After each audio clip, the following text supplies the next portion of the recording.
Flash Report. Flash Report! Detalye ng balita mula kay Mal Gonzales sa RH5. Mal. Kuya Angel, ngayong bago mag-alas 6 ng umaga ay nakaranas ng 5.8 magnitude na lindol sa karagatang bahagi sa kanluran ng bayan ng Maitom sa Sarangani.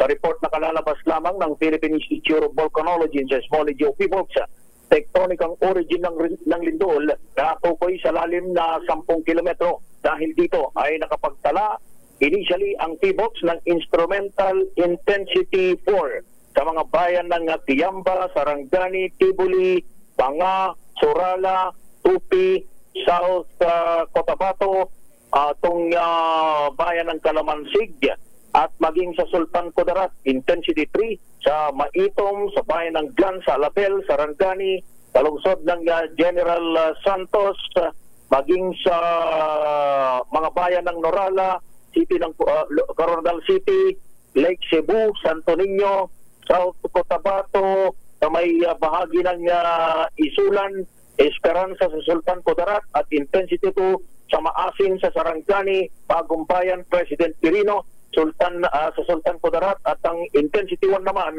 ang naitala sa mga bayan ng Kalilangan, sa Bukidnon, Kidapawan City, Samblang, Cotabato, at sa Magsaysay, Davao City, Matanao, Davao del Sur, Kapatagan at maging diyan sa ilang mga bahagi sa Lanao del Norte.